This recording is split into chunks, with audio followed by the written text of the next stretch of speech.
Good afternoon, ladies and gentlemen. It is about 2 p.m. Central, 3 p.m. Eastern. My name is Grant Henry, Grassroots Engagement Director here in Middle Tennessee with Americans for Prosperity.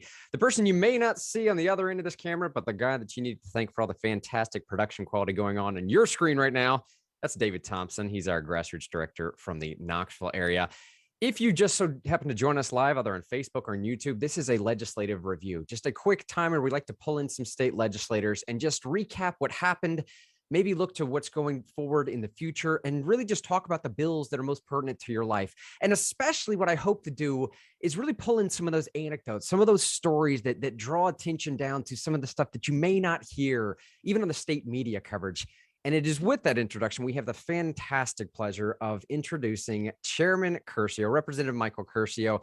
Thank you so much for joining us in the program here today, sir. Hey, thanks for having me. Absolutely. Glad to do it. And for some of those that may not know you, as well as I know you or some of the other Americans for Prosperity staff, tell us a little bit about who you are, what area you represent, and most importantly, what actually brought you into politics. Okay. Yeah, great. Well, so I'm at least a fourth, fifth, maybe sixth generation Tennessean, depending on how you count, on either my mom's side or my dad's side. Born and raised in Dixon County, which is just where I live, is actually about 40-ish miles just west of downtown Nashville. And that's my district encompasses the western half of Dixon County, all of Hickman County, and then a portion of Murray County that goes all the way into Columbia. So from top to bottom, you're talking about almost a 2-hour drive, top of the district to bottom of the district. And it's mostly it's a mix of rural and suburban areas, but mostly bedroom type communities around Nashville. Far enough away though to have their own gravitational pull, as I like to say, not so close that it's just a true suburb. So a lot of great personality here in kind of greater, Western Middle Tennessee. And that's where my wife and I call home. We've got 3 children in elementary school. My wife's a public school teacher in Dixon County. And I work my day job, so to speak. I'm in the financial services and employee benefits business. So our firm services mostly group clients dealing with their employee benefits and HR consulting. So at work, dealing in HR and in consulting, that line of work, we employ several attorneys that help us with FMLA claims and employee handbook manuals and so forth. And then in the legislature, of course, I get assigned to the Judiciary Committee. And so I tell people all the time, I'm not a lawyer, but I do play one on TV and at work. So I can't seem to get away from the compliance side of the house. But I tell you what brought me into politics, being here in Dixon County.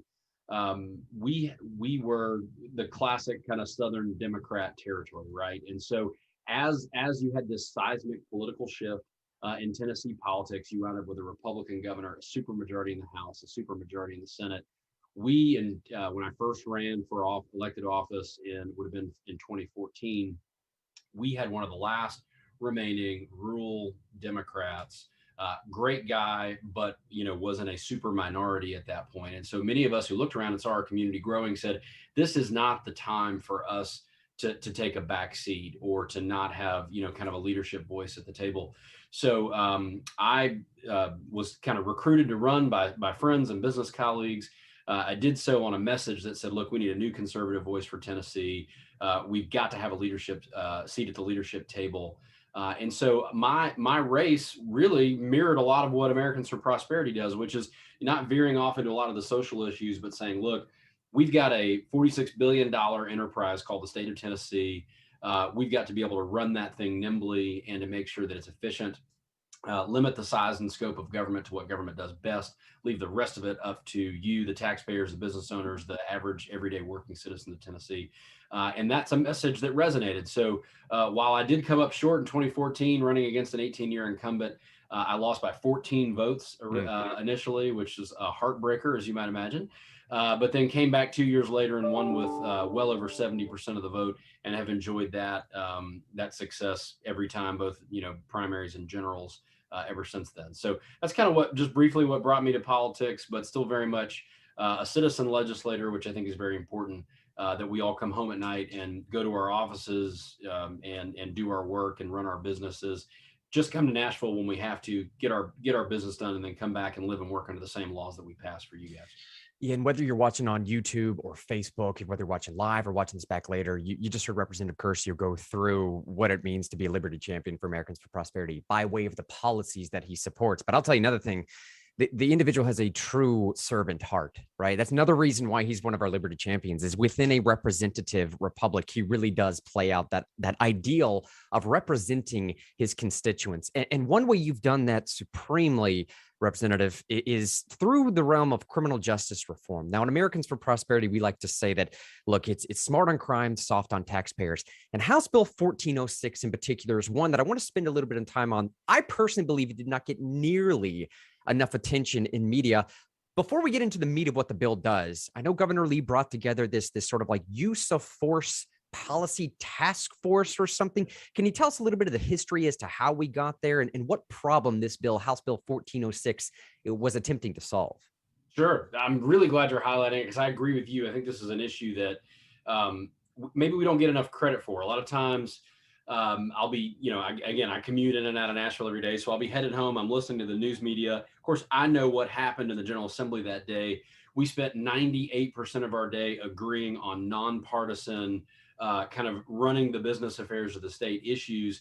We spent 3% of the day arguing over something very, very contentious. And as I'm driving home, listening to the radio, all I hear about is that 3%. It makes it sound like we fuss and fight constantly, making us sound much more like Washington than Tennessee, which is not true. And so I would encourage your listeners to come to Nashville, watch the legislative process, because I think you'll be heartened to see. But this bill is a great example of that, which is we took an issue that could have been highly controversial and we took the politics out of it. And we said, what's the best thing to do for Tennessee taxpayers and keeping Tennesseans safe?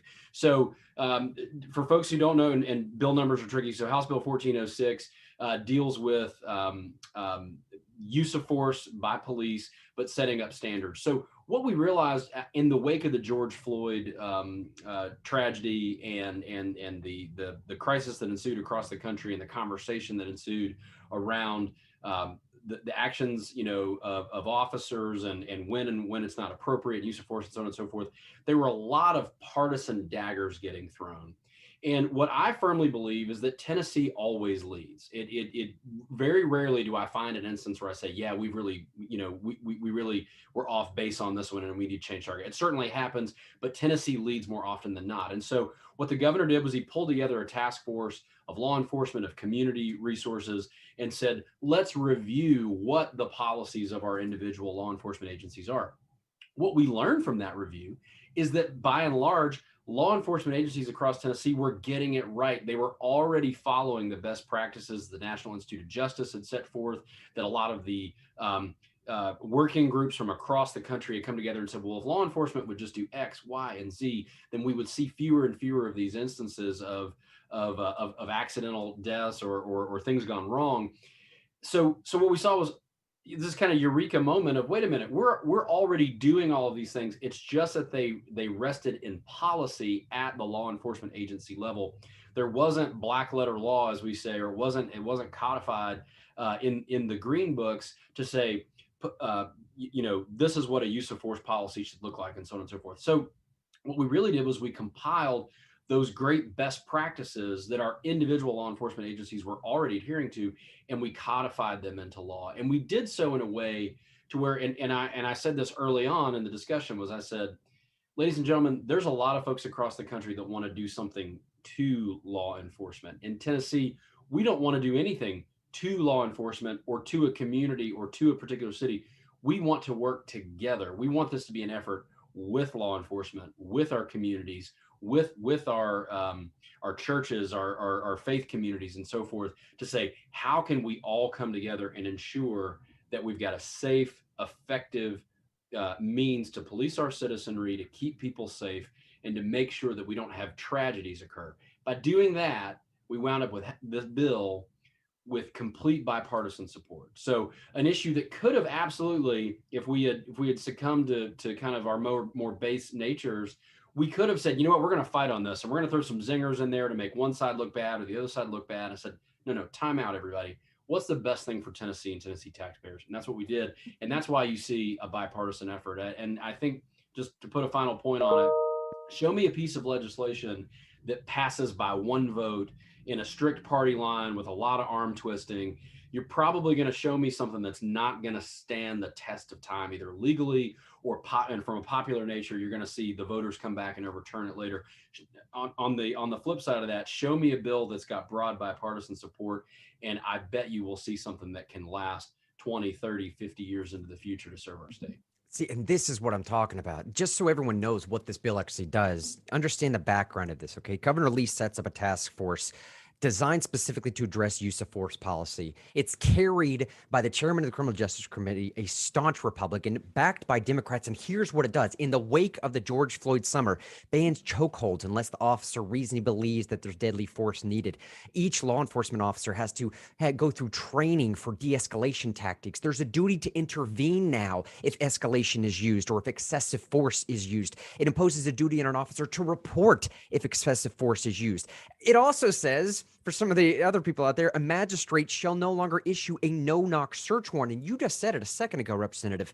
This is a bill that didn't have a single no vote in either the House or the Senate. I think there was one present not voting in the House side. On the way out here, can you just touch one more time on everything that was happening a summer or two back, the wake that we were sitting in, the heat of everything rising to the top amidst COVID, how necessary such a bipartisan appeal like this was to go towards Tennessee law enforcement already behaving this way, already have it being policy, and just putting that stamp and seal of approval. Tennessee will lead when it comes to doing criminal justice properly. Yeah, absolutely. And it to me, it was a way to say with one voice, shouting it across the other 49 states, we have nothing to hide here. We in Tennessee, we want to lead on this issue. We are doing the right thing. We are policing our communities properly. And when there is an issue, we will root it out. Because don't forget, as we're fond of saying, when a bad officer makes a horrible decision or intentionally does wrong, the folks that slap the cuffs on that bad officer are officers themselves. They are their colleagues, and that so we have got to guard the trust and the faith in that institution as highly as we do anything else. We've all seen over the last 2 years what happens when Americans lose faith in bedrock institutions and say, I'm not sure I can trust this anymore. So we need to say with one voice, not only can you trust us, but we're going to prove it by putting our money where our mouth is and saying, if we violate these tenets, we ourselves are in violation of the law and we are criminals as a result. Didn't violate a policy, not going to get reprimanded, not going to get a demerit or maybe take a desk job for 2 weeks, but violated the law. That is a way to prove to say, we know we're doing it right, but we're willing to put these things into code. Let me just be respectful of Chairman's time here and just move on to a final bill I want to discuss. House Bill 888 passed this past year, dealing with some expunction situations. Now, to me, this looks like a bill that helps preserve public safety, respect human dignity, while also removing some barriers to opportunity. Can you give us just a quick rundown as to what that expunction bill does and what you were trying to accomplish with that bill? Yeah, and probably the best way to sum it up is to tell you just a brief anecdote, but it happens every single year. We come into session in January. My colleagues know my passion for criminal justice reform, the work we do in the judiciary committees of criminal justice and civil justice. And invariably, someone will come to me, private corner, one-off meeting, and say, hey, I've got a constituent back home. Usually it's a man. It's a man, he's in his 70s. He goes to my church. Beautiful children, wife, grandchildren, granddaughter's a doctor. They'll give me the whole resume and they'll say, but when this guy was 22 years old, he screwed up and he's got this felony on his record. Now he served his time. He paid his debt to society. He's paid his fines and fees. He's completely caught up. Here he is now in the twilight years of his life. And he wants to be able to say to his state and to say to his family, not only have I paid my debt, but that now I have been forgiven and I can move on to the next chapter of my life, what time I've got left, and even move on to the hereafter with a clean conscience, knowing that I asked forgiveness, I repented of this thing, and society has been able to help me move on from that. Every single year I'll have somebody, this one guy, there's a particular issue, or so on and so forth. So what this bill really does is it acknowledges what I think Tennesseans want. What we hear loud and clear from Tennesseans is, we certainly don't want to be soft on crime. We want to make sure that when someone breaks the law, they are held accountable for that. But what I also hear from Tennesseans loud and clear is that they want to help people who are willing to help themselves. And we all say, look, once you've paid your debt to society, move on. Go be a normal, productive, tax-paying citizen. Well, what we don't realize is, unfortunately, we've set up some institutions and some policies that make it very, very hard for folks to do that very thing that we ask them to do, which is, look, turn from your life of crime, go get a job, pay your taxes, raise your own children so the state doesn't have to. But when we tether them down with these lingering consequences for years and years and years, it makes it very difficult. So what this bill does is it provides an avenue for folks to seek, to petition for expungement. It expanded. We started out in Tennessee. I believe we do a very good job of this, is we take small bites, because incremental progress is still very much progress. So we started a number of years ago with D and one E felony, E and one D felony. And we said that folks, after waiting a certain amount of time, could come back and petition the court to have that expunged. What we sought to do with this bill was to build on that success. We've not seen the sky fall with that. We've seen people who truly have turned their lives around. Now, understand, none of the rules of engagement have changed. So it's one bite at the apple. You can't go on and get 9 different felonies expunged. You got one shot at it. And depending on the level of the crime, I won't get too deep in the weeds here because I know we're short on time. But depending on the level of the crime, you'll have a certain amount of time period for which you have to wait. And understand, even once you've waited that period, you have to serve your entire sentence. You have to be current in all your fines and fees, make sure that's all paid up, that your restitution's paid, that there's literally nothing left that you owe the state. And at that point, then you can go before the judge and ask for the expungement. Now, there's no guarantee that the judge is going to grant that expungement, but in most of these cases, the ones that would fit into these categories, I think you'll see that these folks have truly turned their lives around and gone on to do some pretty incredible things, especially consider where they started. So just building on that success, and I hope that we can continue building on it in the future. Yeah, and you just said it a second ago. It's about being smart on crime and soft on the taxpayers. It's about developing an effective criminal justice system that's designed to protect people and preserve public safety while also respecting dignity and restoring those victims so that they have the opportunity to break those barriers. The whole thing is designed around this thing of ensuring equal justice for everyone under the law while providing that opportunity for them to thrive and prosper, as is implied the name of Americans for Prosperity. On the way out here, Representative, let me just ask you one parting question here. All right, so what are you looking forward to next year? Is there some bills hanging over from last year that you might work on again? Do you have some new ideas scheming up there? What can we look forward to? Sure. So one thing that I've been working on for a number of years is a discussion around pretrial and bail reform, or at least the discussion of bail. What does it mean when you're legally innocent and you're being held awaiting trial? If you're not a risk to society, we've already got an avenue in the code where those folks can be released on their own recognizance.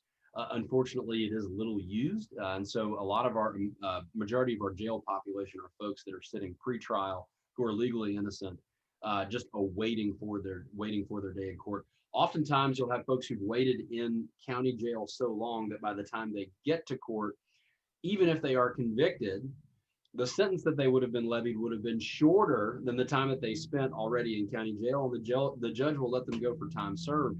So I think that kind of highlights how big this problem potentially is.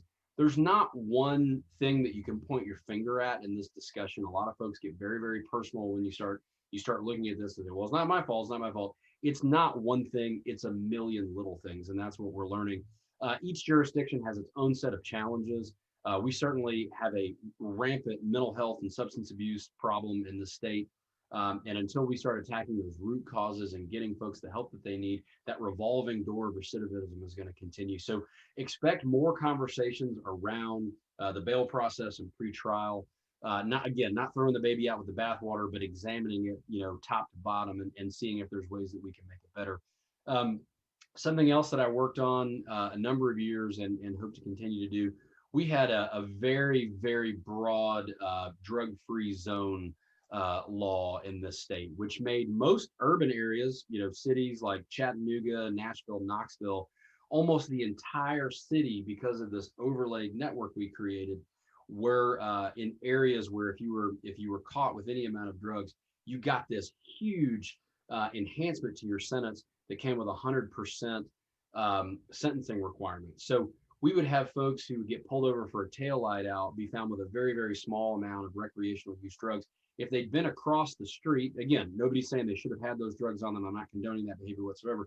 But if they'd been across the street, they might have gotten a slap on the wrist or maybe a couple of months in county jail, but because they were on the other side of the street, looking at 15 and 20 years in prison. So we've got guys for a small recreational use amount of drugs sitting and serving time longer than murderers and rapists in Tennessee. So I was honored again, another bipartisan bill supported by Republicans and Democrats to tailor those zones down and then to also leave some discretion up for the judge to determine whether or not was this person actually there trying to endanger children and families, or were they wrong place, wrong time with the taillight out as I've described. Most of the cases are wrong place, wrong time. But what my bill does is it preserves the ability for that judge to hammer that person who really is there trying to sell drugs to children or endangering families.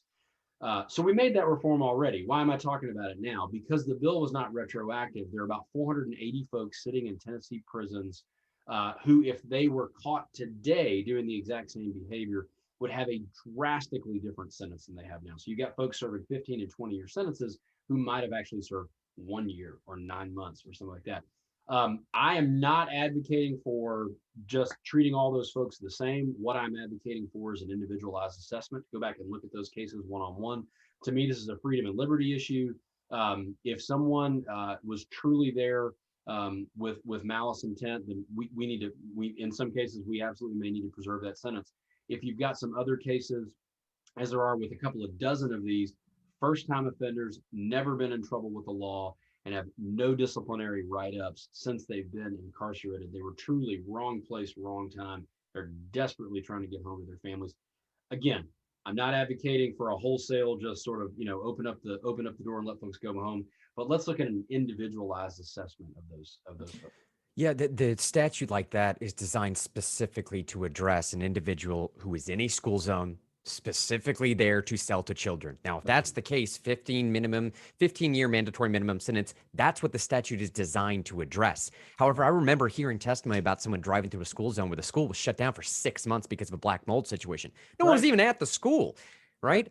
So it's things like this where people get wrapped up in the law that they weren't even meant to apply to them. Now, they still broke the law, fine, serve your time. But a 15 mandatory minimum for something like that, where that statute, that law was not even designed to address that situation. That's what Representative Curcio was talking about. And again, on the way out here, Chairman, I cannot thank you enough for giving us some of your time. I truly believe as long as we have good, staunch, real conservatives like you up there representing on behalf of Tennesseans, we'll be all right. You know what I mean? I'm not sure what's going to happen in California, but we'll be okay here in Tennessee. And we'll go ahead and sign off for today. On behalf of the rest of the AFP Tennessee team here, Tori Venable, James Amundsen, David Thompson on the other side of the screen, and Mickey Shelton out in the Tri-City area. My name is Grant Henry. We love each and every one of y'all. We'll see y'all next time. Thank you so much.